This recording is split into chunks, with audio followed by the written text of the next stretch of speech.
Hey guys, welcome back. Today we're going to go over licensing. In order to get in this type of business, or any business for that fact, you're going to need a license. Just like with any other business, you'll need a federal license to start a business with a federal tax EIN number. Without that number, you are not going to be able to purchase goods from wholesalers like Liquidation.com, or Discount Wholesalers Inc. or Tundra.com. Any of these people require a federal EIN number, and a lot of times they will also require a state tax number if you require that in your state. So make sure that you have all this in line before trying to buy a product, because you're going to run into roadblocks without it. So once you get your business license and your tax EIN number back, which takes a couple weeks, you will then need to start searching for a location. Once you start searching for a location, you need to keep in mind how big of an area you're going to need, potential growth, and to be honest, a lot of square footage is required for this type of business. I wouldn't say anything under 3,000 square feet to start with, and that's just for starters. I ended up getting a location with 5,000 square feet, and it's worked out pretty decent other than a few little hurdles. You got to remember, when you have square footage, that you need to keep that square footage quite full, or else people are going to come in and notice that it's empty, and they're going to turn around and be like, well, this place is empty, they ain't got nothing. So keep that in mind when you're looking for spaces. So once you have your federal license and your EIN number, and you start searching for a location, once you find a location you believe you like, you need to go down to the city hall or whoever's over that area in that city and find out what other licensing is required, how much it's going to cost. Also pay attention to what your electric deposit's going to be, and your water deposit, and your internet, things like that. That all plays big factors in opening. I kind of jumped in head first, didn't really do a lot of research, and we've made it out of it, but I should have done research in the beginning that I did not do. This particular building that I'm in used to be a old Fred store. It's similar to a Big Lots, depending on the area you're in. If you have Big Lots, Fred's, you might be familiar with, but overall the building is roughly about 20,000 square feet. Now, I do not have all 20,000 square feet. I have 5,000 square feet. The building was partitioned, and we took the 5,000 square foot space. My rent, because it was recently partitioned, or not rent, but because it was recently partitioned, my electric deposit was for the whole building, because it's never had electric there before. So my electric deposit ended up costing me a little over $2,600, and that was a big hit to me, not expecting that, thinking it was going to be a few hundred. So definitely do your research into the deposits and what's required.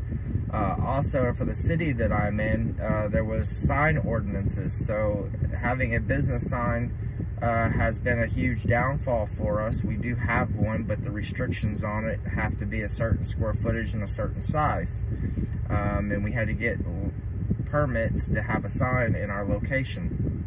So along with doing all your licensing, do your research on your area, in the building that you found. Try to keep your overhead as low as possible in the beginning, but don't cut yourself short when it comes to square footage. Plan ahead. You're gonna need the square footage, and I'll explain later on why and what we've encountered where we're at. Again, we are in Northeast Alabama in the Rainsville area. It's just outside of Fort Payne. We're about 45 minutes from Chattanooga and about an hour to Huntsville. We're in a really good location. We're on the main highway, kind of about 2 blocks off of an intersecting main highway, and this has got a huge parking lot, so it worked out for us. Our overhead is higher than I wanted it to be, but sometimes you just got to plan it out, and sometimes you got to make that jump if you want to be successful in it. I'm the type of person that jumps head first and don't even think about it, and that usually gets me in trouble. But so far this has worked out. We've had our hurdles and we've had our downfalls, we've had our ups, but so far it has done pretty well for us. Once you figure out all your licensing that you're going to need for that area, don't get it yet, but go in the building that you found that you want to go into to open your retail space. Go ahead and get that secured, knowing what you've got ahead of you as far as the licensing and the insurance, and what they require for insurance. When you rent a location, they require certain insurance. If you have, you know, glass in the front, a lot of them require glass breakage coverage up to $1 million. So if someone breaks the glass, you know, they know that you're going to pay for it, basically. So really do your research when it comes to finding a spot. I actually recommend starting small before you jump head first into it and signing a lease and getting locked in, whether it's for a year or 3 years or 5 years. Our current lease is for 3 years, but start small. That's what I recommend. If you can find a local distributor that you can buy pallets from, we have one here locally in Fort Payne that we can purchase pallets from. It'll cost you a little more versus buying a truckload, but to really figure out if you want to be in this business, I recommend starting there. Start small, do yard sales, flea markets, swap shops, you know, wherever you can get, you know, your product available at. Set up in some parking lots if they allow it, selling product, till you really get kind of the feel of it, and realize if that's what you want to be into. For the next thing is going back to the location. Once you've decided that you feel like you want to be in this business, it's got big hurdles ahead of you. So once you secure your location and all your taxes and stuff, roughly, I pushed myself. I was in 15 days from getting the building keys to actually opening the door. Was a 15-day turnaround process for me. But again, I had all my licensing and what was required in order before actually going ahead and getting the space. 15 days to opening. I did it by myself.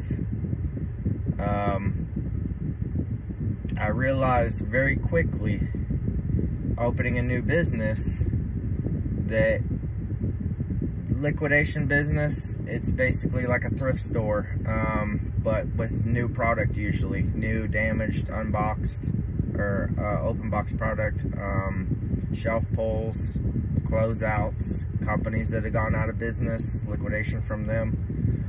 So once you actually moved in and you start looking for product, you know, you want to have your product in line before you actually move in too. You know, figure out where you're going to get your product and start getting the ball kind of rolling on that. So that way when you get your building and you're able to look at how you're going to set it up and what product you're going to carry, and then you're going to find out a lot the more weeks you get into this business. And again, I started off by myself, running the store, operating it, unloading the trucks, going through everything and opening up. And I had to make some adjustments very quick, and I found out a lot of things very quick. I didn't start out doing the yard sales or anything like that. I jumped in head first straight to a retail space, and I should have slowed down and started out small. But again, it's worked for me. You just got to stay motivated.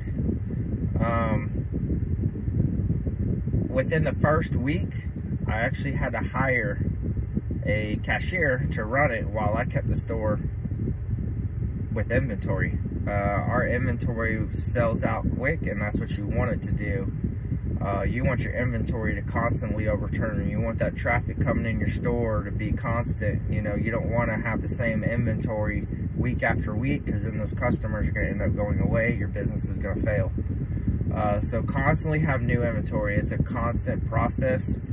I've had a struggle trying to find somebody to help me in the warehouse to actually understand how to do it, where everybody thinks it's kind of like Christmas and opening presents once you get a load in. And you got to be organized with it. If you're not organized, you're going to overwhelm yourself very quick.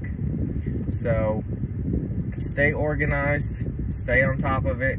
Again, you're going to be married to this business for the first year at least. You're going to be married to it. So after hiring the first girl in the first week or so, after the first week, I was able to concentrate more on getting more product and filling the store up and building the business. Now, I started with, a lot of people ask, you know, how much money is needed to start a business like this? And I will be honest, from my experience, you need to have no less than a starting bank account of $25,000 for product. That's not including how much you're going to pay in your rent and your deposit. So you'll need to add that on top as far as your building space and your rent, with your rent and your electric and your water and your internet. Finding a POS system to run credit cards is key. Most of our business, I would say probably 70% of it is credit card transactions. Some days will be heavy credit card transactions, and some days will be more cash transactions. So it's going to fluctuate back and forth. I went with Leaders Merchants Services for my credit card transactions. They had the best fees, where Square and PayPal and all that is, you know, 2.5% or more, 2.7%. It can be higher. They also charge you, you know, 12 to 15 cents per swipe. So every time you swipe a credit card, they're going to charge you 12 more cents on top of that fee. So that'll eat a business alive if you don't pay attention to it. But I went with Leaders Merchant Services. And our fee, I believe, is 0.33%, which is super low. And I think it's like 8 to 10 cents, depending on how the card is swiped and what kind of card it is. So our credit card processing fees are very minimal.